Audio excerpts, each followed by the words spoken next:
कधीकधी माणूस इतका श्रीमंत होतो की त्याला वाटू लागतं, आता मला देवाची गरज नाही.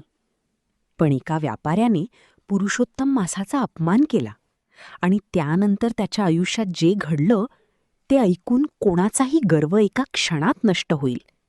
ही आहे पुरुषोत्तम मास महात्म्याची अध्याय 3ची अत्यंत प्रभावी आणि डोळे उघडणारी कथा. खूप वर्षांपूर्वी एका मोठ्या आणि समृद्ध नगरात धनराज नावाचा व्यापारी राहत होता. संपूर्ण नगरात त्याच्यासारखा श्रीमंत माणूस दुसरा नव्हता. त्याचे मोठमोठे वाडे होते, सोन्या चांदीने भरलेले खजिने होते, अनेक दुकाने होती, दूर देशी जाणारी जहाजं होती. त्याच्या दरवाजासमोर रोज लोकांची गर्दी असायची, काही कामासाठी, काही मदतीसाठी, तर काही फक्त त्याची स्तुती करण्यासाठी. हळूहळू त्या व्यापाऱ्याच्या मनात अहंकार वाढू लागला. त्याला वाटू लागलं, हे सगळं मी माझ्या बुद्धीने मिळवलंय, देवाने मला काही दिलेलं नाही. तो गरीब लोकांना कमी लेखायचा, भक्तांची थट्टा करायचा, मंदिरात जाणाऱ्यांना तो मूर्ख म्हणायचा. जेव्हा माणूस स्वतःलाच सर्व काही समजू लागतो तेव्हा त्याच्या पतनाची सुरुवात झालेली असते. एक दिवस नगरात बातमी पसरली, पुरुषोत्तम मास सुरू होणार आहे. क्षणात संपूर्ण नगर भक्तीत रंगून गेलं. मंदिरांची साफसफाई सुरू झाली. लोक जप, दान, उपवास आणि कथा ऐकण्याची तयारी करू लागले. संध्याकाळी मंदिरांमध्ये घंटानाद होऊ लागला. संपूर्ण वातावरण भक्तिमय झालं. पण धनराजला ही सगळं आवडत नव्हतं. तो बाजारात उभा राहून मोठ्याने हसू लागला. तो म्हणाला, अरे हा कसला महिना, कामधंदा सोडून लोक उपवास करत बसले आहेत, यामुळे कोणी श्रीमंत होत नाही. त्याचे मित्रही हसू लागले. एक गरीब वृद्ध ब्राह्मण तिथून जात होता. त्याने नम्रपणे सांगितलं, सेठजी, हा पुरुषोत्तम मास आहे, या महिन्याचा अपमान करू नका. हा स्वतः भगवान विष्णूंचा महिना आहे.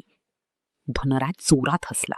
तो म्हणाला, जर तुमचा भगवान इतकाच शक्तिशाली असेल तर मला शिक्षा करून दाखवा. हे ऐकून अनेक भक्तांच्या डोळ्यात अश्रू आले. पण वृद्ध ब्राह्मण शांतपणे म्हणाला, देवाला अपमान सहन होतो, पण अहंकार नाही. पण त्या रात्री धनराजच्या आयुष्यात अशी घटना घडली ज्यामुळे त्याचा आत्मविश्वास एका क्षणात तुटून गेला. त्या रात्री अचानक आकाश काळं झालं. जोराचा वारा सुरू झाला. आकाशात भयंकर विजा चमकू लागल्या. धनराज आपल्या मोठ्या महालात आरामात झोपला होता. अचानक बाहेर गोंधळ सुरू झाला. आग, आग! धनराज घाबरून उठला. तो बाहेर धावत आला आणि त्याने पाहिलं, त्याच्या सर्वात मोठ्या गोदामाला भीषण आग लागली होती. संपूर्ण आकाश धुराने भरलं होतं. लोक पाणी टाकत होते, नोकर इकडे तिकडे पळत होते, पण आग थांबत नव्हती. क्षणाक्षणाला नुकसान वाढत होतं. धनराजच्या डोळ्यांसमोर त्याची संपत्ती जळत होती. तो ओरडू लागला, माझं सगळं संपलं. पण संकट इथेच थांबलं नाही. दुसऱ्या दिवशी बातमी आली, त्याची 2 जहाजं समुद्रात अडकली होती. व्यापार बंद पडला. ज्यांच्यावर तो विश्वास ठेवत होता त्यांनीच त्याला फसवलं. कर्ज वाढू लागलं. नोकर त्याला सोडून जाऊ लागले. जे लोक रोज त्याच्या पुढे पुढे करायचे तेच आता त्याच्याकडे पाठ फिरवू लागले. काही दिवसातच संपूर्ण नगरात चर्चा सुरू झाली, धनराजचं वाईट सुरू झालं आहे.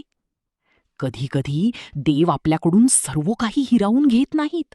ते फक्त आपल्याला दाखवतात की खरं नियंत्रण कोणाच्या हातात आहे. धनराज आता पूर्णपणे तुटला होता. एके दिवशी तो एकटाच नदीकिनारी बसला होता. त्याच्या डोळ्यात अश्रू होते. त्याला आठवत होतं त्याने कसा गरिबांची थट्टा केली, भक्तांचा अपमान केला आणि पुरुषोत्तम मासाची निंदा केली. तेवढ्यात तोच वृद्ध ब्राह्मण तिथे आला. धनराज त्याच्या पायांवर पडला. रडत रडत म्हणाला, माझ्याकडून मोठी चूक झाली. अहंकारामुळे मी आंधळा झालो होतो. भगवान मला क्षमा करतील का? वृद्ध ब्राह्मण प्रेमाने म्हणाला, भगवान विष्णू दयाळू आहेत, पण खरी क्षमा त्यालाच मिळते जो मनापासून पश्चाताप करतो. तो पुढे म्हणाला, पुरुषोत्तम मास अजून संपलेला नाही. मनापासून भक्ती कर, दान कर, गरिबांची सेवा कर आणि भगवानांची क्षमा माग. त्या दिवसापासून धनराजच्या जीवनात मोठा बदल झाला. तो रोज पहाटे उठून नदीवर स्नान करू लागला. मंदिरात जाऊन शांतपणे बसू लागला. ज्या गरिबांना तो पूर्वी तुच्छ समजायचा त्यांनाच आता तो अन्नदान करू लागला. तो स्वतः मंदिरात दिवे लावू लागला. रोज विष्णू सहस्त्रनाम ऐकू लागला. ओम नमो भगवते वासुदेवाय हा जप त्याच्या ओठांवर सतत राहू लागला. लोक आश्चर्यचकित झाले. हा तोच धनराज आहे का? एके रात्री एकादशीच्या दिवशी धनराज मंदिरात बसून रडत रडत प्रार्थना करत होता. अचानक मंदिरात दिव्य प्रकाश पसरला. संपूर्ण वातावरण सुगंधानं भरून गेलं. मंदिरातील घंटा आपोआप वाजू लागल्या. धनराजने वर पाहिलं आणि त्याच्या समोर साक्षात भगवान विष्णू प्रकट झाले. धनराज थरथर कापू लागला. तो भगवानांच्या चरणी पडला. प्रभू, मला क्षमा करा. भगवान विष्णू शांतपणे म्हणाले, धनाचा गर्व माणसाला आंधळ करतो, पण जो स्वतःची चूक मान्य करतो त्याच्यावर माझी कृपा नक्की होते. भगवान पुढे म्हणाले, तू संकटातून नम्रता शिकलास. आता तुझं जीवन पुन्हा बदलून जाईल.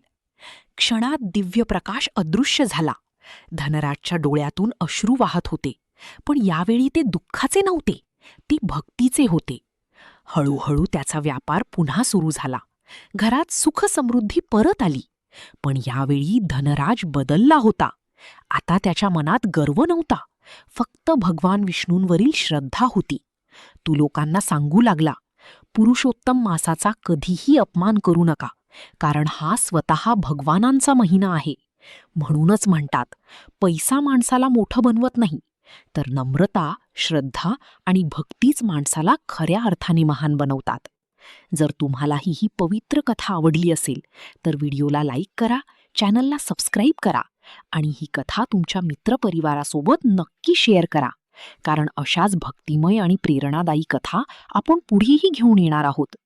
पुढील अध्यायात आपण पाहू, एका वृद्ध स्त्रीने पुरुषोत्तम मासात फक्त एका छोट्याशा दिव्याने अशी भक्ती केली की तिच्या छोट्याशा झोपडीत स्वतः लक्ष्मी मातेचा प्रवेश झाला.